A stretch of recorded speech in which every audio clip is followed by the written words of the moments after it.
ایک ایسی لڑکی جو پورے 64 دن تک سوتی رہی اور چائنا نے اپنا خود کا سورج ہی بنا ڈالا، لیکن کیوں؟ اور آسمان میں اڑتے اس بار کوڈ کا کیا مطلب ہے؟ جاننے کے لیے بنے رہیے ویڈیو کے اینڈ تک۔ نمبر 1، چین نے دنیا کو کیا کچھ ہی نہیں دیا، اب کرونا کو ہی دیکھ لیجیے۔ خیر چھوڑیے اس بات کو، لیکن کیا آسمان کے سورج کی روشنی میں کوئی کمی تھی جو چین نے اپنا سورج ہی بنا ڈالا؟ آپ نے بالکل صحیح سنا، چین نے حال ہی میں ایک آرٹیفیشل سن بنانے کا دعویٰ کیا ہے۔ اس پروجیکٹ کا نام ہے ایسٹ، یعنی the experimental advanced superconducting tokamak. Artificial sun کو بنانے کا مین مقصد ہمارے سورج کا تاپمان تقریباً 15 ملین ڈگری سیلسیس ہے اور آرٹیفیشل سن کا تاپمان 200 ملین سیلسیس ہے۔ نمبر 2، ویسے تو رات اپنے آپ میں ہی کافی ڈراؤنی ہے، لیکن اسے اور بھی زیادہ ڈراؤنا بنا دیتا ہے یہ چمگادڑ۔ اور اگر آپ کو ان بیٹس سے کچھ زیادہ ڈر نہیں لگتا تو فلیپینز میں پائے جانے والے اس چمگادڑ کے اسپیسیز کو دیکھیے۔ چمگادڑ کی اس قسم کا نام joint golden crown flying Fox ہے اور اس کا قد تقریباً انسان کے قد کے جتنا ہی بڑا ہے، اور یہ جاندار اتنے بڑے بھی ہو جاتے ہیں کہ یہ انسان کو آسانی سے ہوا میں اڑا کر لے جا سکتے ہیں، کیونکہ یہ جاندار اتنا ریئر ہے کہ اسے پانے کے چانسز بھی لگ بھگ نہ کے برابر ہی ہیں۔ انسانوں نے صرف 4 سے 5 giant golden crown flying fox دیکھی ہیں، اور اب آپ بھی ان لکی لوگوں میں سے ایک بن چکے ہیں جنہیں اس جاندار کو دیکھنے کا موقع ملا۔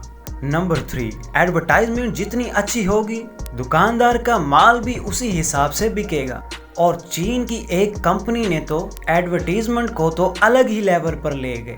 چین کے شنگھائی شہر میں ایک گیمنگ کمپنی نے 1500 ڈرونز کی مدد سے آسمان میں QR کوڈ بنایا، اور یہ کوڈ سکین کرنے پر آپ ان کی کمپنی کے پیج پر چلے جائیں گے جہاں سے آپ اس گیم کو ڈاؤن لوڈ کر پائیں گے۔ اور اسی ایڈورٹائزمنٹ کو دلچسپی دیکھتے ہوئے لوگوں نے کافی حد تک اس گیم کو ڈاؤن لوڈ بھی کیا، اور اسی طرح اس کمپنی کو کچھ ہی ٹائم میں ہزاروں ڈاؤن لوڈز کے نوٹیفیکیشنز مل گئے۔ ویسے یہ ترکیب تو بہت خوب ہے۔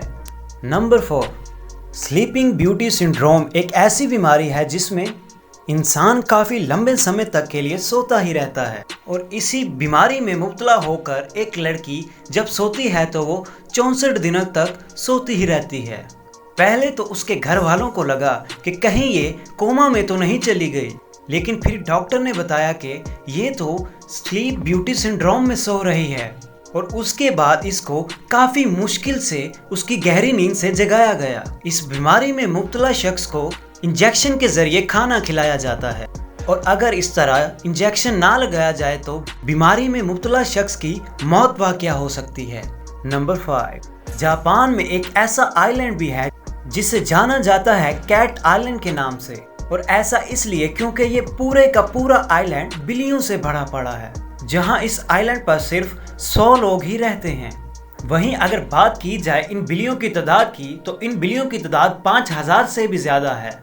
اس آئی لینڈ کو بلیوں کے جنت کے نام سے بھی جانا جاتا ہے، اور کیٹ لورز دور دور سے یہاں اس آئی لینڈ پر ان بلیوں کو دیکھنے کے لیے چلے آتے ہیں، لیکن ہاں، اس آئی لینڈ پر کتوں کا آنا سختی سے منع ہے۔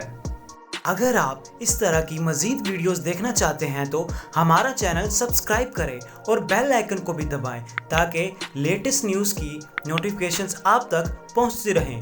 Thanks for watching.